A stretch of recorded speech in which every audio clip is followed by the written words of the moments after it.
Okay, that brings us to the next item on the agenda. We have an update on the recall efforts of the district attorney by our city manager. Thank you, Mayor. You're welcome. Last Thursday, you probably know that Des drove up the petition packets. We had 5,924, so I wanted to share that. Just a little bit shy of our 6,000, but again, we just needed 4,000 to start the process. The Secretary of State has until June 23rd to determine the sufficiency of those signatures. And then as they're looking at it, if they come across any signatures that are invalid for some reason, they should be notifying us as they're going through those petition packets. We have not been contacted yet, but we did just deliver it on Thursday and it was a holiday weekend.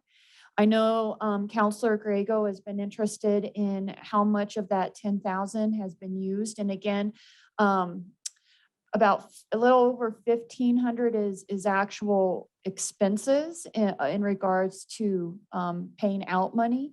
But the total amount is at right now 6,900 when you add in the staff time that for some of these efforts.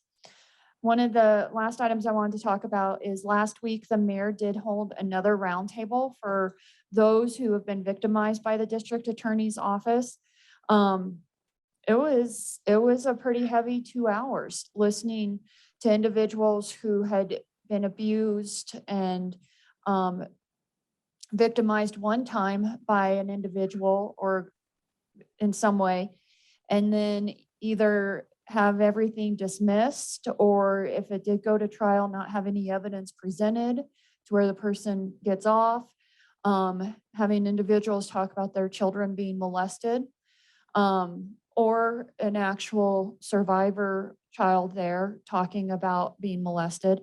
It was a hard night to hear that. And so I know without using names or detailed information to be respectful for what was shared with us, I do think the mayor will share through a letter to the editor some of the resounding themes that we did hear, that people in our community are facing. And I think what is of note is we had victims, I think, from every county. I should have looked at this before, from every county except maybe one. But we do know of victims in that county as well, who have shared their stories outside of the roundtable. So this is across the valley that this treatment is occurring.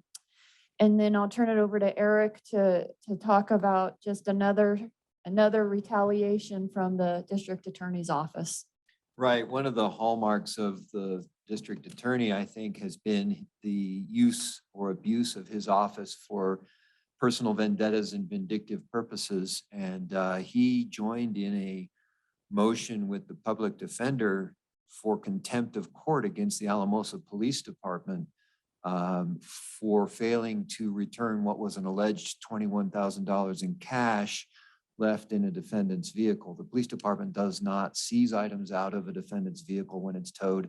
That vehicle was gone through by the defendant's family members before it was released to the wrecker. So the motion for return of this alleged cash was baseless on its face. And then the Alamosa Police Department is not a party to the case in which this came up. And for the public defender and the district attorney to try to get the court to take disciplinary action against the Alamosa Police Department when the court has no jurisdiction over the police department is just dumbfounding. But it's consistent with how this district attorney has been acting. And I think you guys all got copies of those documents, but I was just astounded looking at that, at the bald-faced vindictiveness. And what was particularly striking was that the district attorney joined in this motion claiming that the original order to return $21,000 said exactly that. He claimed that the order said that the Alamosa Police Department shall pay this defendant $21,000 when it said nothing of the sort.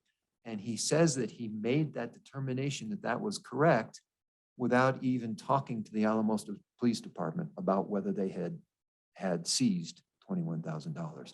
And without notifying the Alamosa Police Department of the order that he claims told them they had to return $21,000. He didn't even tell the police department. So the man is out of control. And there's no 21,000. I just want to make sure that was clear. Okay. Mayor, I Thank had a you. question. Yes, Council Vihil? Can you talk about like next steps? If it does get approved, then what happens and when there might be an election, stuff like that? I would need to run the time. There's like a few little nuances once it's determined for sufficiency of what the next steps are, but big picture wise, the governor would be notified. And what I'm told is he would contact the district attorney to find out if he wants to resign or if he needs to move forward setting the election. But it does need to be set within a certain time frame. And it's all kind of out of our hands at this point. It's all set in state statute and we'll go through that process. Thank you. Counselor Hensley?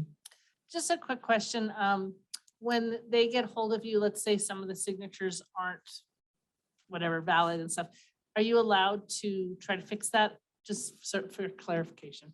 So what our strategy is going to be, since we received so many more, obviously some can get thrown out.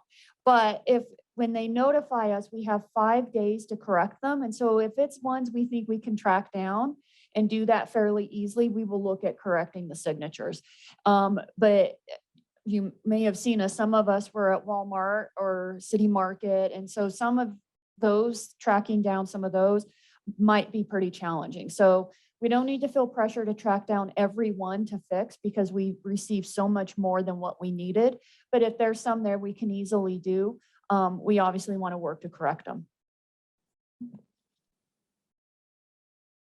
Okay. Thank you, Ms. Brooks.